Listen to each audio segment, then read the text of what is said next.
The following story is based on true events that have happened in the past, are happening right now all over the world, and will happen to you soon. While the story is terrifying, know that each of these disasters could have been prevented. This is how it will go down for most people, but it doesn't have to go down this way for you. In part 2, I will tell this story of what this family could have done to prevent all of these terrible things from happening. Let's say you are the perfect family living the American dream. Dad is an electrical engineer with a six-figure salary. Mom is a nursing assistant, and they have 3 kids. 2 girls, 15 and 12, and a boy, 7. They have a cat named Fluffy and a dog named Betsy. They live in a nice home, in a nice neighborhood, and the value of their home is well above the mortgage they have on it. They have health insurance and 2 pension funds they contribute to. They also own a BMW, a minivan, a motorcycle, and a small powerboat in the garage. Week 1. One day, Mom drives to the local mall to pick up some groceries. The first thing she notices is that a quarter of the stores in the mall have shut down. When she starts shopping at the grocery store, she is shocked to see the price of a loaf of bread has gone from $2 to $5. Milk went from $3 a quart to $7.50 a quart, and ground hamburger went from $3 a pound to $9. All in all, her weekly grocery bill has more than doubled from last week. At dinner that night, Mom tells Dad about the rising cost of food, but Dad has some worrying news too. The company he works for is planning to lay off 20% of the workforce. Not to worry, Dad has seniority, and he won't be one of the employees that will lose their job. They turn on the TV and the nightly news tells them that the stock market is booming, but due to trade tariffs, the cost of living may go up by 3%. The next day, Dad gets the utility bill, and his jaw drops when he sees the monthly electrical bill has gone from $300 a month to $1,200. On the way to work, he stops at the gas station to fill up and is again shocked to see the cost of a gallon of gas has gone from $5 per gallon to $15 per gallon. It costs $400 just to fill up the tank. That night, Dad does a budget and realizes that their monthly expenses now exceed their income. They need to tighten the belt, and so the first thing to go is the eldest daughter's music lessons, then middle daughter's dance lessons, and also Junior's karate lessons. Dad cancels his membership at the tennis club, and Mom cancels her membership at the Pilates studio. Also, no eating lunch at the cafe, and no more coffees from Starbucks. To save on the electric and gas bills, they need to keep most of the lights turned off and the heat turned down. Everyone will need to wear a sweater in the house. Also, Mom and Dad will have to carpool to save on gas. Dad will drop Mom off at work and pick her up after he gets off work. The next day, Dad learns that the company plans to lay off another 30% of the workforce. Everyone at the office is tense and nervous. Dad still has seniority, but just to be on the safe side, he starts to send out his resume. What Dad doesn't know is that there are 50,000 other electrical engineers also sending out their resumes, and most would work for a lot less money than Dad is currently earning. Week 2. The next week, Mom goes to buy the groceries, but discovers that the mall is closed. She drives through town looking for a grocery store that's still in business, passing storefront after storefront that have been closed down, with plywood over the windows and for lease signs everywhere. She finally finds a store still open and goes inside. Half the shelves are empty, and bread now goes for $25 per loaf and milk at $50 a quart. Mom can barely afford a quarter-pound of ground hamburger and a half a dozen packs of instant noodles. Mom also buys a couple of cans of cat food, figuring if she mixes it in with the noodles, no one will notice. At least it will be enough to feed the family for a few days. When she exits the store, she is confronted by dozens of women and children begging for food. Mom rushes past the beggars with her small supply of groceries and notices groups of men lurking in the parking lot. Mom ducks down between the cars and carefully makes her way back to her car, gets in and speeds away, with men running down the road after her. That night, there is a banging on the front door. It's their neighbor Bob from 3 doors down. He's begging for food. He tells them he's been let off and his family hasn't eaten in 3 days. He's wild-eyed and desperate.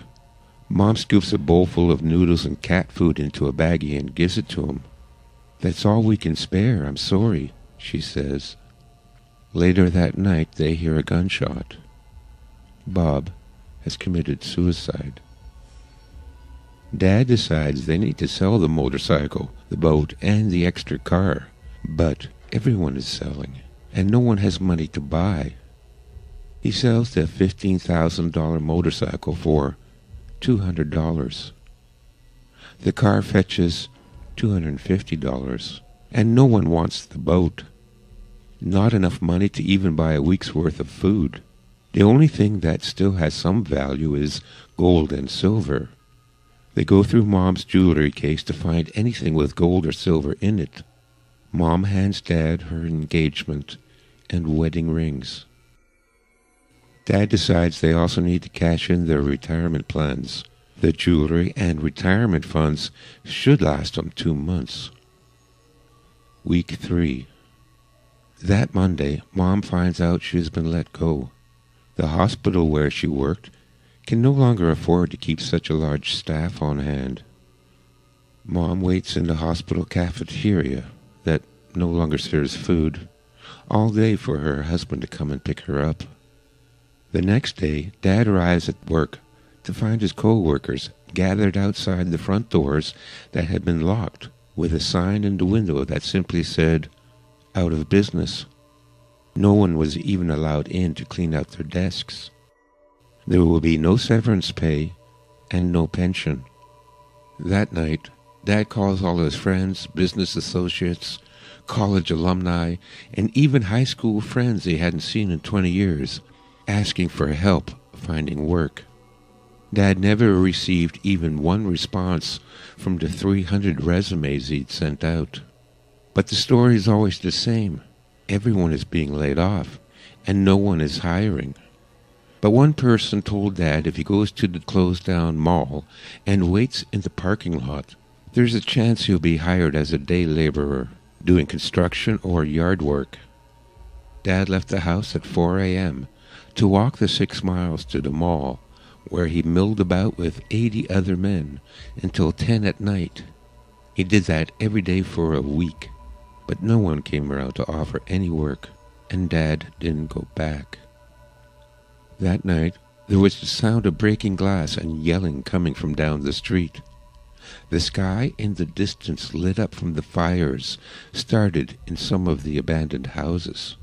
There were no longer any emergency sirens. The police, ambulance, and fire departments were not responding to 911 calls.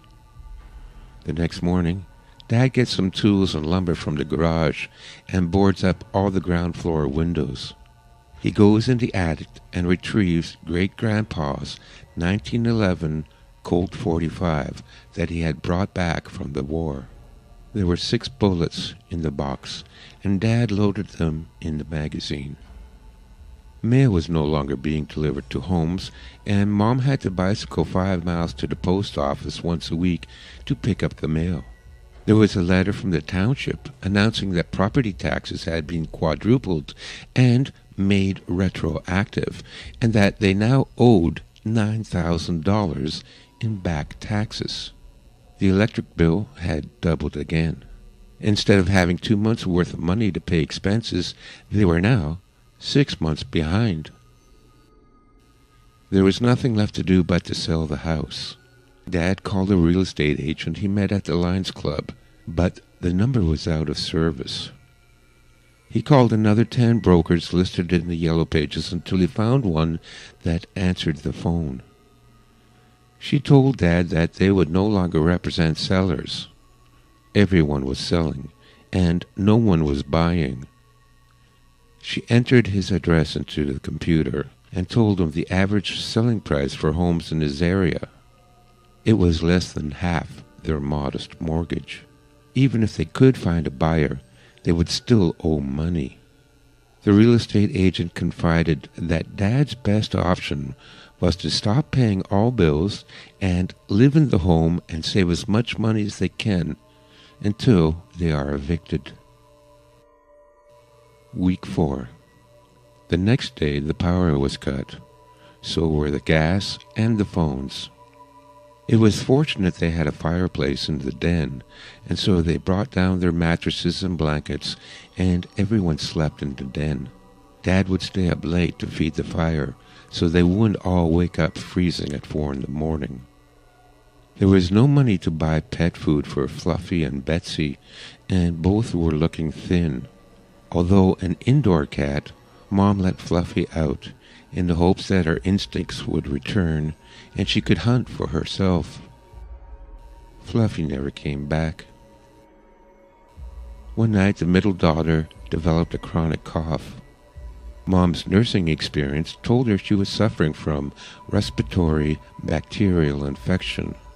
She needed antibiotics, but they would need to visit a clinic first.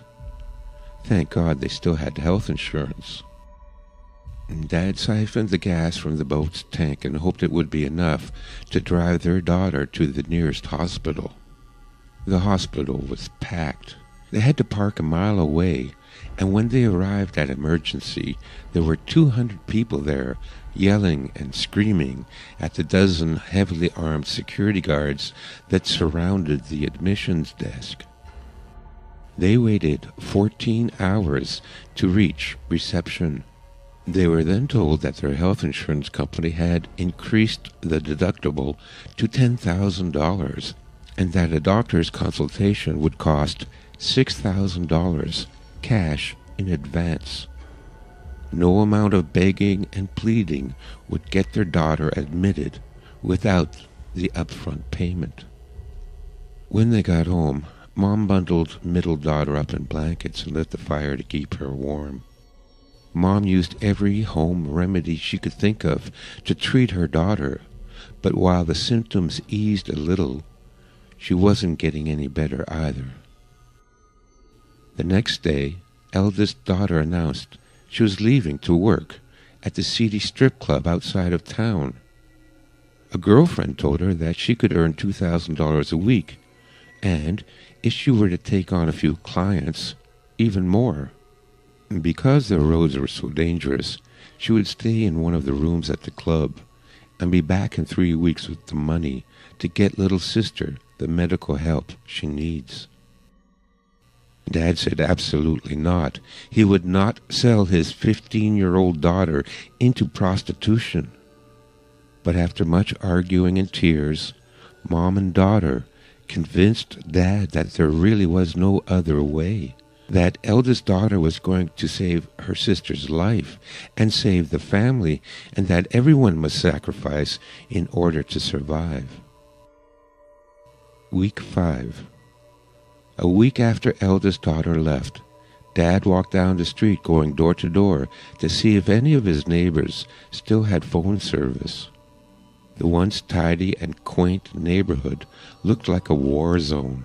More than half the homes had been abandoned, each with a large pile of garbage and discarded furniture in the front yard. Several had been burnt down. When he knocked on the doors of those houses that didn't look abandoned, no one answered. Several times he heard movement inside, but no one answered the door. Finally, he found a home that answered the door, shotgun in hand. It was Jeff, one of the fathers he would see at his daughter's dance recitals. Jeff still had a functional landline that he allowed Dad to use. Dad first called the Strip-O-Rama and asked to speak to his daughter. The woman who answered told Dad that she no longer worked there, that she left with her boyfriend and no one knows where they went. That's all Dad could find out, but he knew eldest daughter would never leave the family. A sickening realization sunk in that she was probably trafficked into the sex slave trade. There would be no way to find her. Dad next called his uncle, who had a big house outside of town and whom he hoped would allow him and his family to move in with him. But there was no answer. Finally, Dad called the Government Information Helpline, where a recorded message informed callers that until further notice, all government services were suspended, that a homeless area had been designated underneath the highway overpass, and that emergency food supplies will be distributed every Thursday. That night, middle daughter passed away from her illness. The next morning, Dad walked back to the neighbor to again use the phone to call an ambulance, but there was only a recording stating that emergency services had been suspended. Dad called hospitals and funeral homes, but there was no answer. When he arrived home, there was an eviction notice on the front door. Mom was found rocking back and forth, with her remaining child held in her arms. She was silent, her face frozen in despair. Dad buried middle daughter in the backyard. Then he loaded the minivan with clothes, blankets, and sleeping bags, some camping supplies, and what little food they had left. Dad picked up Mom and carried her to the van, with the little boy following behind. Dad told Mom that they had to be strong and survive. They still had a young son to take care of, and that eldest daughter will be okay and find her way back to them soon. But Mom said nothing and continued to stare out the window. Dad stapled a note on the front door in case his eldest daughter came home, saying, "We have gone to the overpass homeless camp. Look for our van. Love, Dad." Before they left, Dad found Betsy the dog, dead, curled up on her favorite blanket in the kitchen near her empty food bowl. He buried her next to his daughter. They drove to the designated homeless area, where there were hundreds of cars, campers, trucks, and tents under the overpass. They slowly drove along the overpass looking for a spot to park, passing dozens of open fires surrounded by people huddling for warmth. Dad cooked some instant noodles on the propane stove and put on a brave face for Mom and his son, and told them so long as they stick together as a family, everything will be all right. Mom didn't reply and continued to stare into the distance. Dad was also worried for his son, since he had become increasingly afraid and had developed a tremor, and often burst into tears and would cry for hours, and Dad's efforts to comfort him were in vain. Week 6. 3 days later, the emergency food truck arrived, and Dad was disappointed to discover that his ration pack consisted of 3 packs of instant noodles and 3 hot dogs. As he walked back to the van, he could smell barbecued meat coming from several of the campfires. When he went to find out where the meat came from, he was told it was the family dog, or cat, or a pigeon someone had caught. Dad cooked up the noodles and put all 3 hot dogs in the pot, since they hadn't eaten in 2 days. Then he took his Colt 45 and headed into the nearby ravine, determined to shoot a raccoon or a squirrel or maybe a goose. Dad walked through the ravine until dusk without even seeing an animal of any kind. Dad was determined to go out again the next day and find something to kill. When he returned to the van, he discovered that men had come while he was gone and stole his camping equipment and sleeping bags. His son was curled up in a fetal position, hiding under the van. Mom was sitting in the front seat, staring out the window. That night, they put on all the clothes they had and huddled together for warmth in the van. Mom and Dad could not sleep because of the fear, anxiety, and hunger they felt. In the early morning, a gang of armed men came to rob the homeless camp of anything of value. Some of the homeless had firearms and fired shots to defend themselves, but the gang was heavily armed and sprayed the camp indiscriminately with gunfire, killing dozens of people. A stray bullet pierced the side of the van and went through the young boy and Mom, killing both instantly. Clutching the bodies of his wife and son close to him, Dad watched the sun come up and then went to bury his family in the ravine.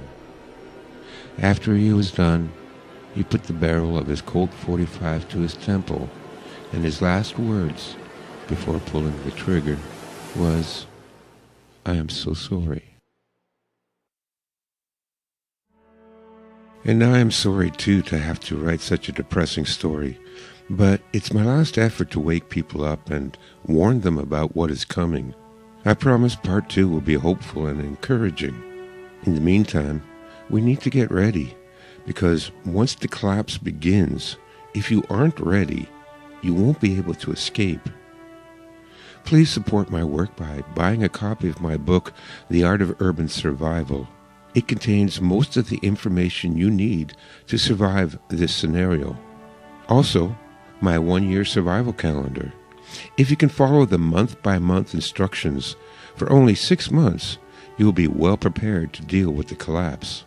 And finally, if you can spare it, donate a couple of bucks to help me finish my next book that will fill in the crucial key to survival: how to form a community for mutual aid and support during the hard times. Thank you.